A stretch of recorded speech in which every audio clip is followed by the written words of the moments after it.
Hi, friends. This is Donniel Hartman and Yossi Klein Halevi. And this is, for heaven's sake, podcast from the Shalom Hartman Institute. And this is Israel at War, day 374. And the title, the theme that we picked for today is Victory, ? And in many ways, our issue is, when do you declare victory? Or when do you know when to stop? When is it total victory? When is it a Dayenu victory? This is enough victory. I felt the roller coaster. I don't know if you did, Yossi. I felt it very much over the last number of weeks. It even reflected itself in the podcast, where I was extremely skeptical about us moving into Lebanon. I know Lebanon. We all know Lebanon. And then we had the beepers. And initially I was angry at the beepers because I thought the beepers were going to push us into something that we shouldn't be in and that there's no way out. And then after beepers and handheld radios and Nasrallah and Nasrallah's replacement and Nasrallah's replacement's replacement and his replacement's replacement.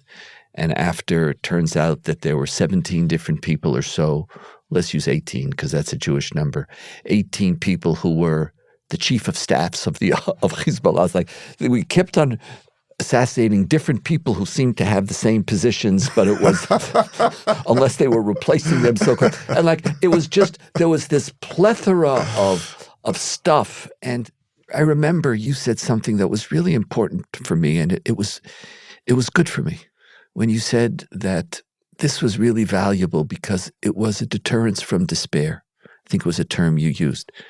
And I let myself. And I said, Yossi, you're right. And that's really what it was. You hit on something really powerful.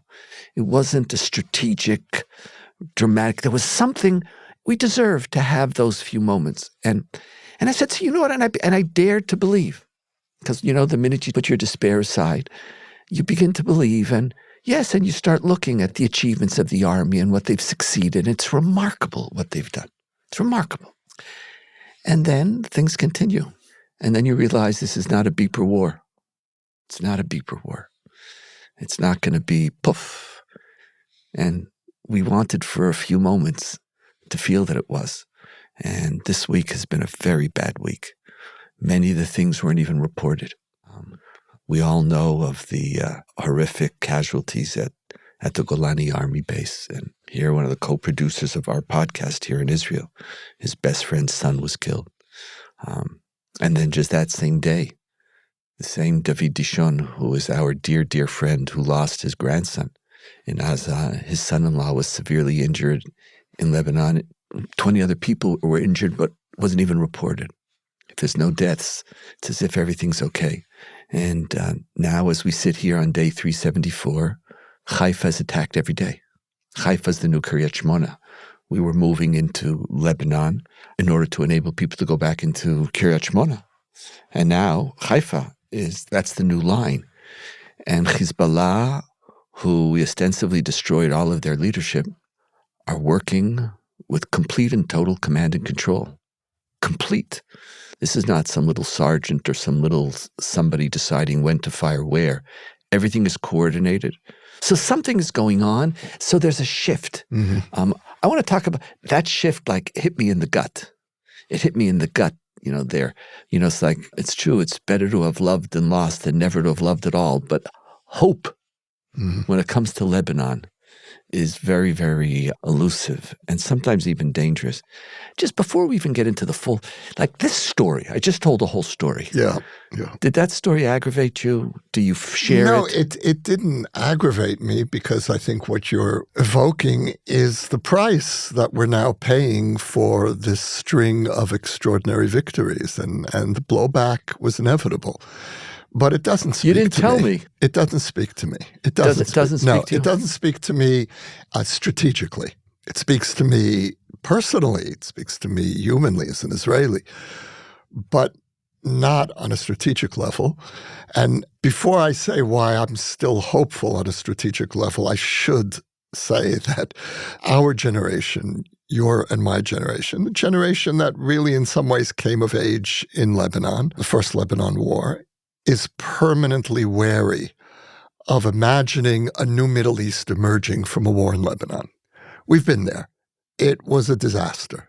It was the first war, and really the only war, that Israel decisively lost. And we lost it because of overreach, because our political ambitions were grandiose. Our strategy was wrong. And everything was wrong. And if you well remember that in the first week of the war, there was near wall-to-wall consensus here. We're pushing, at that time it was Yasser Arafat's PLO, the Palestine Liberation Organization, 40 kilometers back from the border. And that was never the plan. It was never Defense Minister Sharon's plan. He even hid his true intentions, at least in part, from Prime Minister Begin. The intention was to go all the way to Beirut and change the Lebanon government, install our Christian allies, and we all know how that turned out. I was part of his private war. You were. That was my war. And it turned out to be his private war, which half the country decided we didn't sign up for. And interestingly, Sharon's takeaway from that was you can only govern this country by consensus. And when he became prime minister, he implemented that policy.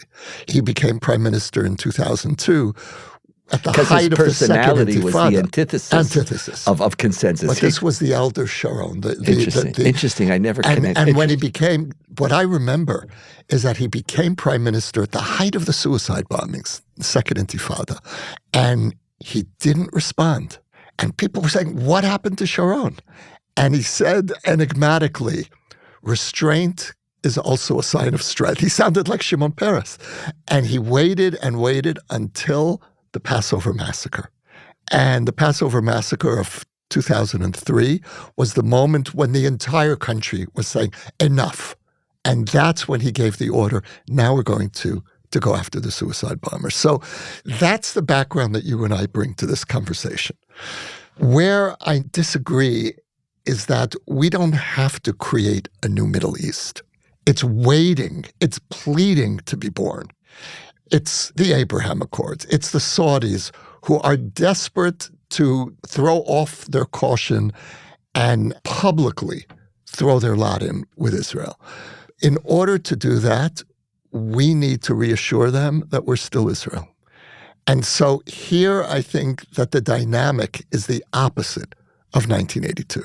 We need to defeat, and now we'll unpack that word defeat as we need to unpack the word victory. We need to defeat the Iranian axis in order to reassure our potential Arab allies and those Arab countries that already have thrown their lot in with us, that we're worth the price that they're going to pay. See, we achieved that in the first 2 weeks with the beepers and the assassinations. My big fear is that we don't have a plan on how to declare victory right now. And if we break it down, let's break down what was the initial strategy, the initial goals, and what's being discussed, and why it is that I'm again starting to feel uncomfortable. Mm-hmm. If the goal is to destroy all the bunkers and all the homes within a kilometer of the border, and it turns out the homes that had tunnels under them, and homes, which turns out that every single one of them was serving as a staging ground against the will of the people. No, they don't. Hezbollah's not asking. Or maybe not. Or maybe not. Maybe they put maybe they were paid. Maybe they were paid, or whatever it was. But every single one of these homes had extensive cachets where we know Hezbollah terrorists could come and dressed as farmers, go into the house, dress, have all the equipment, and do whatever, and then from there launch an attack on northern Israel. We have to remove that. That goal at Israel, and we see, they're not telling us a lot of what they're doing, but that they're telling us. And we see across the whole, from the east to the west, this job is being done with great skill, but also at great price. If that's the goal of the war, I got it. Second stage, the coronet. What about pushing back to the Litani? Let's go to there. Second stage, coronet missiles, which Iron Dome has no ability against because their trajectory is straight. They fly 1 meter above the ground with laser guiding systems. They could fire up to 10 kilometers, basically making anybody within 10 kilometers. You just can't live there. You never know when a terrorist is going to get up, fire, blow up a house, blow a car.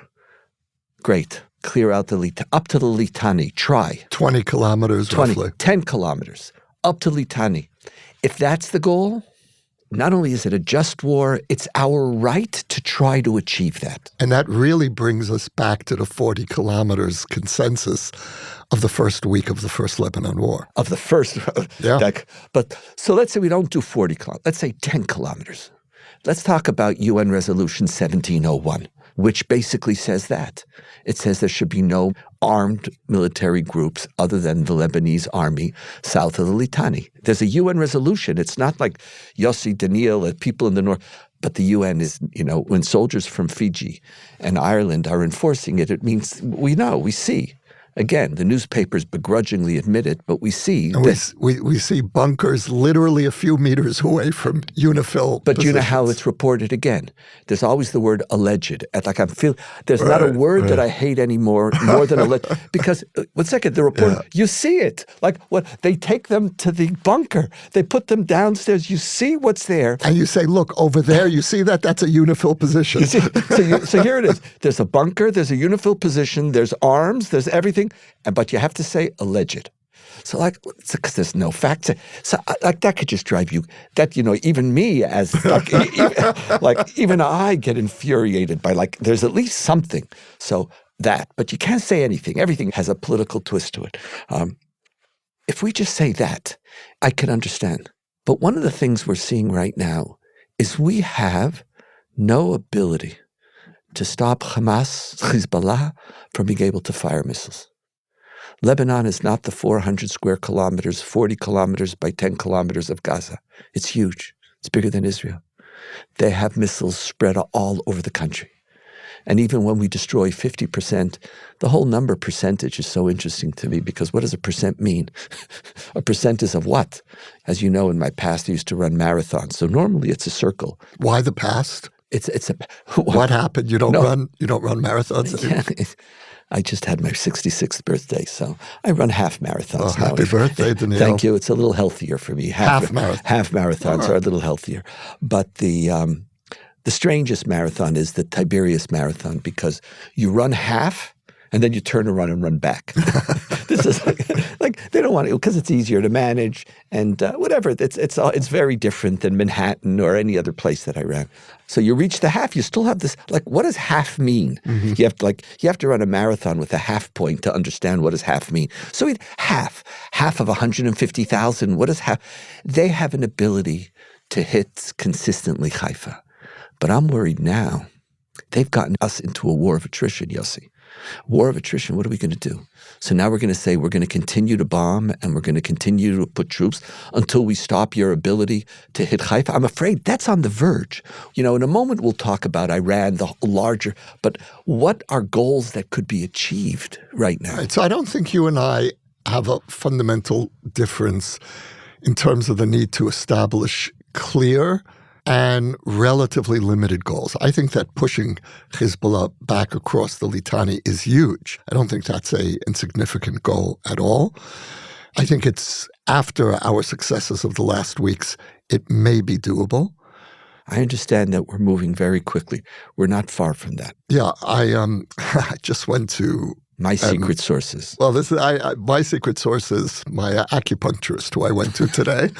And I have much better sources than you, but they're so secret I can't. Well, I can't tell you his name because it's that secret.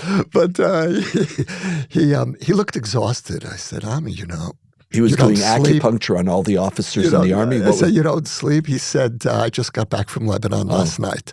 He's been in active combat for the last half year, and he's going back in 2 weeks. And that, by the way, is one of the things that worries me, is that we're stretching our reserves too thin on two fronts. But what he did say was that we are making such impressive progress that the army is actually surprised. He said, Hezbollah, they're running. They ran away. It's like the old Hamas. That's the way the Hamas used to be. No, even Hezbollah, they don't fight and surrender. But that's important. They fight to live and fight another day. They dissipate. Yeah. But I understand that they're dissipating to the north. Yeah. But the command and control of Hezbollah, which They're still active and powerful, and they've been replaced, and there's a new command group who have been reconvened and who are in place and giving orders, etc. So it might be that the Litani is achievable. And, again, our sources all speak about the fact that we have to finish any ground campaign before November, basically, or before mid-November, early December. Because of the weather or because of American elections? Because of the weather. You can't do a ground campaign in Lebanon with tank. It's not Gaza. The weather structure there is completely different. And then, so whatever it is you have to achieve, you're going to achieve. But what happens if they're going to still fire on Haifa? Yeah. And they're firing on Haifa. And now we know that they're firing on Haifa is emboldening Sinwar and Gaza. He's not even talking about any hostage release. He's as happy as could be. Yeah. He now has... This is what he wants. He has a war of attrition. Yeah. Today, again, there was another terrorist attack. The terrorist attacks are happening every day now. Like this. I don't even think it's being reported abroad. Every day there's a terrorist attack. There's more people. So there is this, at what point should we declare? That's what we're calling, let's call it victory, because it's not a failure. This is part of what I accepted, but we have to embrace the remarkable power, success of our army and declare victory. Good, but are you ready to, quote, declare victory before we push Hezbollah back to the Litani? I'm willing to accept that is an intelligent, well-thought-through goal that I think it might pay to try. It might pay to try so that our North could move back home. It's a just war, and I can understand the logic of it. But we have to look at, and on an ongoing basis, look at the reality on the ground. Are we achieving it? Is it successful? If it's moving forward, that we're not getting stuck in a new mud. If that is a goal, I'm there. Let's declare victory. Declare victory, because we're not going to be able, and I hear it, set up a new order. Now people are talking about, we want to make sure that Hezbollah is never going to be able to rearm itself. Okay, am I going to want to keep on fighting until I achieve that? What does that mean? I want to do it so that there's a chance that we could have a new order in Lebanon. What happens is and I don't know if I mentioned this, but when you're successful, people say, let's keep on fighting. When you're not successful, people say, let's keep on fighting. When do you declare victory? So the problem that I have, Donniel, is that the conversation on all sides about Lebanon is an old conversation. We've been there many times before in Lebanon, and it misses, from my point of view, the main strategic goal, which is, to use a favorite Israeli phrase, to neutralize Iran's nuclear capabilities. If we end this war on all fronts, with Iran firmly planted on the nuclear threshold, able in a matter of weeks to create a bomb, and if, God forbid, Iran emerges from this war as a nuclear power, then forget our peace agreements with the Arab world. Iran is now the new regional threat. And all those countries that are looking toward Israel today to protect them from Iran will realize that they need to accommodate.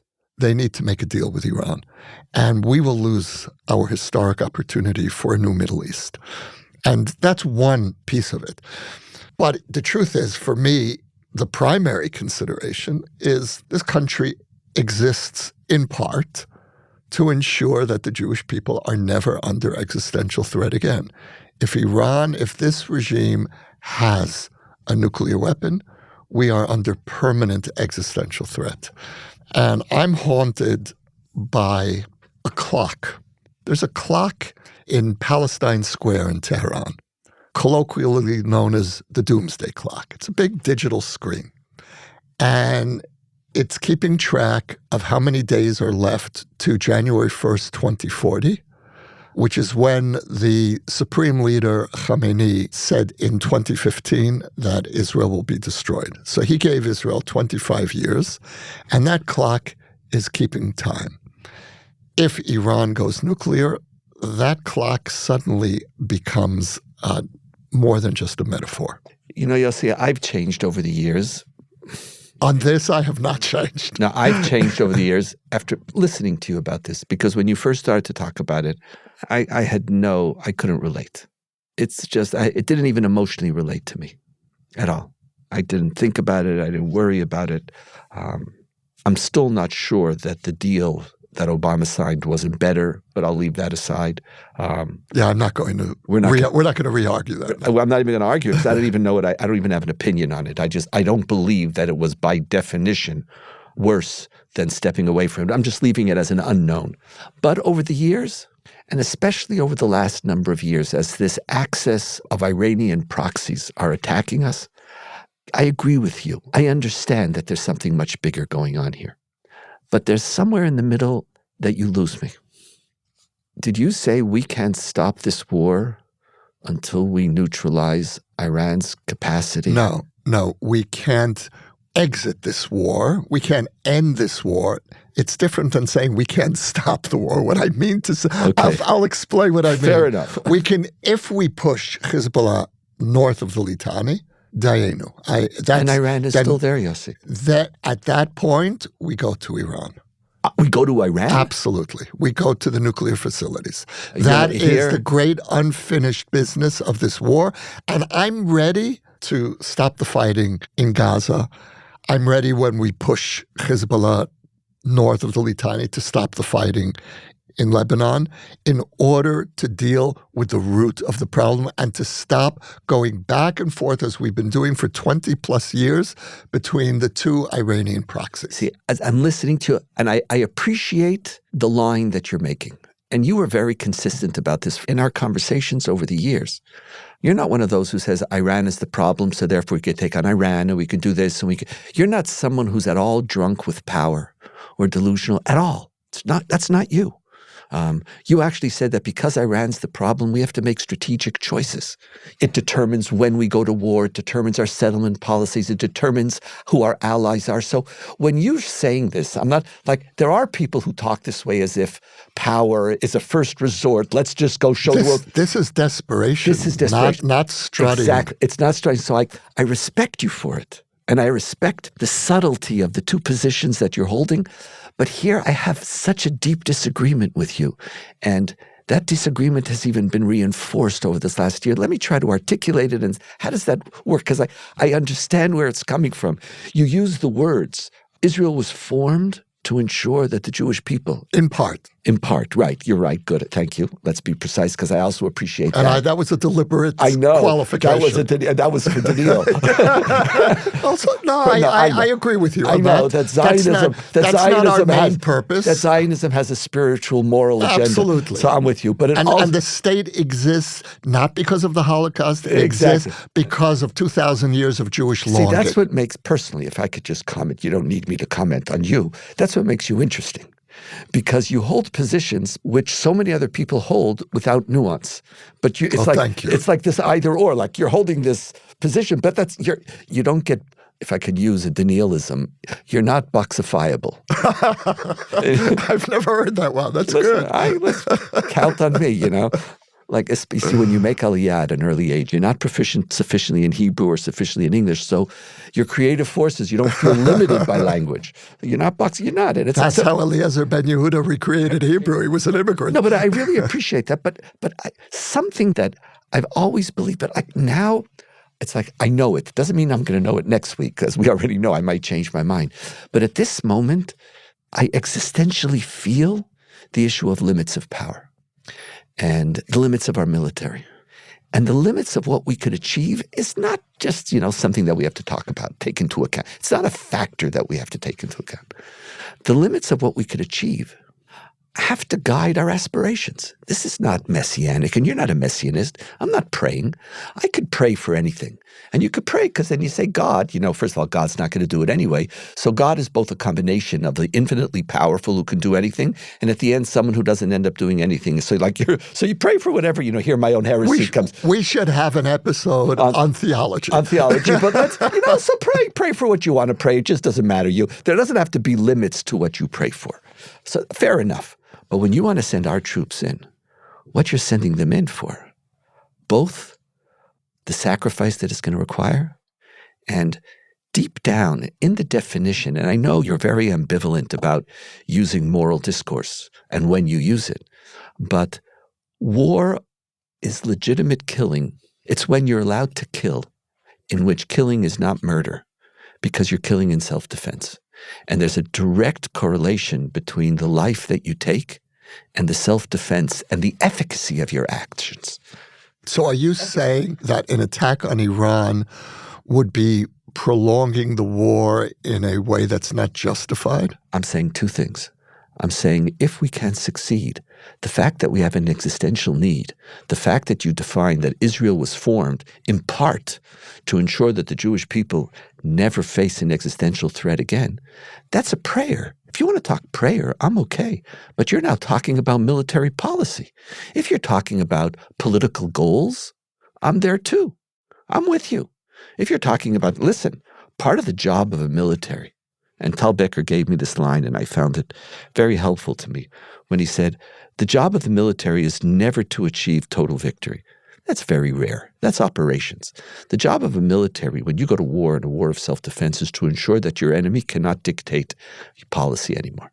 They don't dictate the situation. The job of your army is to ensure that they're not dictating this reality. Well, it's interesting. I would actually qualify that by saying that's not true in all circumstances, but it is true for Israel because we're a very small country surrounded by enemies. And, many people, especially on the right, tend to make the analogy of World War II. The only way that the Germans and the Japanese began to change is when the Allies decisively won. And yeah, it's a very tempting analogy, except we can't. We won in that way once. In 1967. And it didn't turn out so good, as we say in Brooklyn. And even the world, and there's so many, since then, it's very rare that you have the white flag. And therefore, the issue of declaring victory is when your army brings you to a place where political solutions, which couldn't have been thought about beforehand, are now possible. I feel we could have declared victory in Gaza, and I think we lost the moment when Netanyahu declared, no, we have to hold on to the Philadelphia corridor, and it turns out which we're barely there anymore, by the way. And it was a complete lie. It was a lie. What a surprise. Even though this week another soldier was killed there. So it's like we're there and not there. And it turns out there were no tunnels anyway. The whole thing was a lie. There were no active tunnels. Morsi had shut them all down. But I'm frightened that we wasted the opportunity to declare victory in Gaza. And now I'm not sure what an exit policy is. Because if you don't activate some negotiations, you're just going to continue to do what? Which is, by the way, what it seems that maybe a lot of people want to do. But now we're talking about Lebanon. When do we declare victory? And when you put Iran, what we could achieve, not only morally, but also part of what Israel is about is not, when we say that the Jewish people should never face an existential threat, that's not a policy, Yossi. That's a prayer. That's an aspiration. That's something you want to work for. That's not something you achieve. So when Jews are in danger in Entebbe, we have an operation. But we now have 101 hostages who are an existential threat. Israel can solve all of the problems. I'm with you about the need. But where does what we could achieve factor into real-life policy? Okay, you're right. Donniel, you're right about the fact that there is no way the state of Israel can hermetically protect the Jewish people from existential threat. But there are specific threats to which there are answers. How do you know? And listen, if there are, after 25 years of Israel planning for this moment, if we don't have good answers, then I have nothing to say. Oh, so that's what I recommend. Not in general. but my assumption is, no, Donniel, my assumption is when the head of the Air Force, successively, every head of the Air Force in the last year said, if we get the order to take out the nuclear facilities, we will be able to fulfill it. Is that bravado? Yossi, when I hear that. I don't know. Enough. Neither of us know. Fair enough. Let's quote another Tal Beckerism who says, anybody who talks about Iran doesn't know, and those who know don't talk. Fair enough. But I don't have to be a great military strategist to know that engaging directly with Iran and trying to destroy Iranian nuclear weapons from, 1,500 kilometers away? Even if, as we all know, we're planning on using Azerbaijani bases to You've just blown our cover. I know. I just we're using that. Great, no problem. But you don't use Azerbaijan for a little operation because then Iran's going to attack. But still, we know that as we've been having for 20 years, they've been as we're planning to bomb, Listen, They're digging. It's a terrible, Donniel, you're right. It's a terrible option. Anybody who What's tells... the alternative? Are you ready to live with a nuclear Iran? What do you mean? What's mean the alternative? Are you ready to live with a nuclear Iran? That's what it is. I'll have to live with it. If there's a problem that I can't solve, what am I supposed to do? I'm supposed to engage in a war that I know is futile? What if we can solve it? Okay. Neither of us know. Okay, what if we can? So let's resolve this as you and I, because we're now going to do the... If we can't solve it, we can't solve it. If we can't solve it and we don't, but what happens then we're betraying our purpose. Fair enough. But I just want a humility that I don't trust that Israel has. See, on this issue, it's not bravado, Donniel. I don't know. On this issue, it's desperation. It's desperation. Fair enough, but not bravado. I'm with you. Now, you can say you don't trust desperation. Desperation is not bravado. I accept. Let's look at desperation. Fair. I'm desperate on this issue. Fair. So you know what? You're finding a colleague who has bravado, and you solving your desperation. You're talking about Netanyahu. No, whatever, any Air Force person who said whatever they said, it's like, it's not beepers. It's true we have great abilities. I believe there are problems in the world that it's not Israel's to carry. And it's true. It's not right that we should be worried about Iran. And when the opposition leader in Canada says if Israel would take out Iranian nuclear capabilities, it's a gift. I forget his name. They are giving a gift to the world. I think that's true. Yeah. I don't understand. And people are talking Trump. Why didn't Trump? Mr. blah, blah, blah, Israelis, the minute I'm in power, I'm going to bomb. Really? Where were you? You had 4 years. You didn't do a peep. Let's get real here. Somewhere along the line, Israel, I want B-1s. I want squadrons of B-1s. Not Israel's 20 bunker, we got 50 bunker busters. I want someone who has 1,000 bunker busters. I want someone who seriously has a capacity. And you would then sign on to that? Absolutely. I believe, let me be clear. So you feel we don't have... Here I have changed. The weaponry. Here you've changed me. I accept that Iran is a critical, strategic, moral, corrupt force that has to be dealt with, but that's exactly why you have an international coalition, and it's when we such thing. So let's create on Iran, there's no such thing. It's true. There won't be. We're in 2025. But it's Yossi, a different West. The West is not where it was 20 years ago. America is not where it was. Fair enough. It's on us, Donniel. It's on us. Yossi, but what's on us has to be intimately connected, not to our existential need, not bravado. It can't grow out of desperation. It has to grow out of capability, capacity, and implementable strategies. And the fact that somebody in Israel says they have it doesn't impress me in any way whatsoever. So, Donniel, I would say that here is where our different backgrounds come into play. Because for me, this is the most basic Jewish moment. And if we fail to try with our Air Force, with our missiles. So no, it's not optimal. Do you know how dangerous that's going to be, by the way, Yossi? Oh, I know. We're sending pilots, God forbid, into a death trap. No, worse than that, Yossi. And the home front. Not even that. As we're speaking right now, we don't know if by the time this podcast drops, Israel's about to do something in Iran, right? Who said it's going to be successful? So we told President Biden we're not going after the nuclear facilities as if we had that capacity. And we're not going to go... Maybe we do, Donniel. If we have even partial capacity. If we're the only ones who are ready to do it, we have to do it. I don't know. Maybe my background is realism, is anti-messianism. And just like yours is a post-Holocaust, I grew up with an anti-messianic... It is apocalypticism. It is. I grew up with an anti-messianic father for whom the messianic dimension of Zionism was what frightened him the most.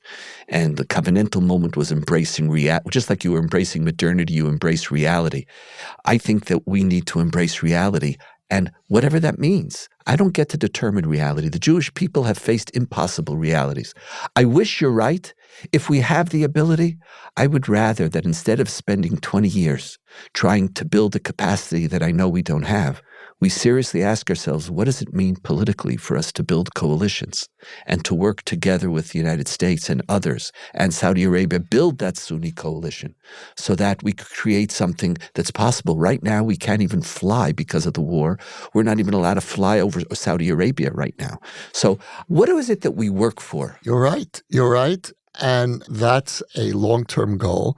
Right now, Iran is reportedly within weeks away of Do you know how nuclear long they've been capacity. weeks away of? So it's months. Let's say it's months.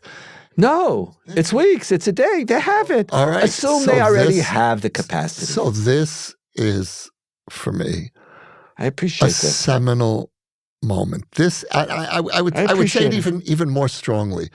This is our generation's great test for its seriousness on Jewish survival. This is the issue.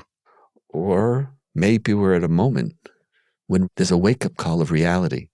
But our conversation is about the wake-up call with Iran, and I hear you. I don't know. As you said, you don't know and I don't know. I wish you're right, and if it is something that's so achievable, it's one thing, but I have great doubts. But part of what reality this moment is also about is not the big war, but it's the smaller wars. And we Right. are now in a war of attrition on two fronts, at least two. We're leaving the Houthis aside for a moment. Can't forget the Houthis. And to declare victory is almost critical to achieve victory. You don't achieve victory if you don't declare victory. And when you keep on fighting one more bridge, and every time you capture a bridge, it's like your appetite is increased. And then you reach the bridge too far. And then victory becomes elusive. And that's when defeat arrives. We have to have a theory about what victory is. And I think that victory has to be connected to Dayenu. What's enough? What's enough? Ay, Yossi. I feel like today we have to finish with an oy. I'm feeling oy about Israel. Yeah. Israel's about to do something in Iran, and I so much hope that everybody will be okay. You know, like we've gotten used to pilots flying and it's simple. You know, my brother-in-law didn't come home. Flying to Iran is not like fighting in Lebanon and Gaza where you're not And fighting anywhere. he didn't come home from Lebanon. He didn't come home because it was Sam. Like, I just so much pray that our people will be okay. And it's very difficult times, a lot to think about. This is for heaven's sake. It sure is. Maybe that's a title that fits for you. It fits a little less for me. Israel at War, day 374. Be well. You can now sponsor an episode of For Heaven's Sake, Israel at War. The link to donate can be found in the show notes or at shalomhartman.org/For Heaven's Sake. We will acknowledge your gift on a future episode. For more ideas from the Shalom Hartman Institute about what's unfolding right now, sign up for our newsletter in the show notes or visit shalomhartman.org/Israel at War.